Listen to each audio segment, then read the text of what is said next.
എനിക്കൊന്നും പറയാൻ പറ്റില്ല. ഞാൻ കാഷ്വാലിറ്റിൻ്റെ ഉള്ളിൽ കയറിയപ്പോൾ അവിടെ സിസ്റ്റർമാർ വേറെ ആരൊക്കെ നിൽക്കുന്നുണ്ട്. ഞാൻ പിന്നെ എൻ്റെ കിടക്കണ വശത്തേക്ക് ഓടി ഇങ്ങോട്ട് പോകുന്നു.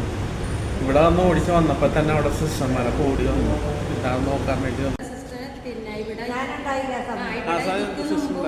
പട്ടി ഇവിടത്തെ സ്റ്റാഫിന്, അതായത് ഇവിടെ ക്ലീൻ ചെയ്യും.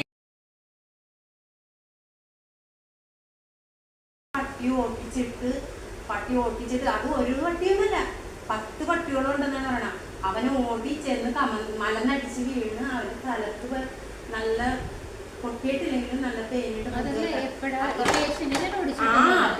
ഇവിടെ കിടക്കുന്ന രോഗിനെ പുറത്തിറങ്ങിയത് ജസ്റ്റ് ഇതിന്റെ വാദിക്കലാണ്. നിങ്ങൾ അഡ്മിറ്റ് ചെയ്തേക്കുന്നതിന്റെ വാദിക്കൽ തന്നെ ഈ പറഞ്ഞ സംഗതി.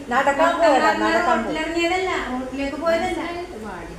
ഇനിയിപ്പൊ അത് ചിലപ്പോ അതിന്റെ കയ്യിൽ വന്ന മിസ്റ്റേക്ക് എന്ന് നിങ്ങൾ പറയുമായിരിക്കും, അത് നമ്മൾ അംഗീകരിക്കണേ.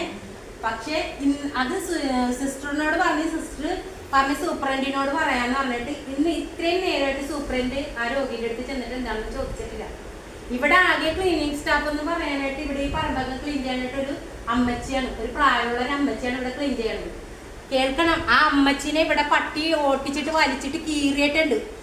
ഈ ഹോസ്പിറ്റലിൽ കിടക്കുന്ന രോഗികൾക്ക് ഒരു സുരക്ഷിതത്വം ഇല്ലാത്തൊരു കാലഘട്ടത്തിൽ ഇനി നമ്മൾ ഇനി എന്താ ചെയ്യുക? ജീവന് വേണ്ടി നമ്മൾ ഇനി ആരോടാണ്?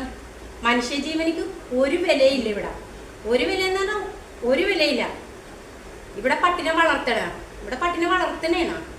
അല്ലെങ്കിൽ ഇത് നിയമത്തിന്റെ മുമ്പിൽ ഇത് ആരോഗ്യവകുപ്പ് മന്ത്രിയുടെ ഈ വീഡിയോ ആരോഗ്യവകുപ്പ് മന്ത്രിയുടെ ചെവിയിൽ ഇത് എത്തിക്കണം. അവർ കാണാൻ ഇടവരണം. കൊച്ചി കരിവേലിപ്പടി മഹാരാജ ഹോസ്പിറ്റലിൽ നടക്കുന്ന കാര്യങ്ങളാണിത്.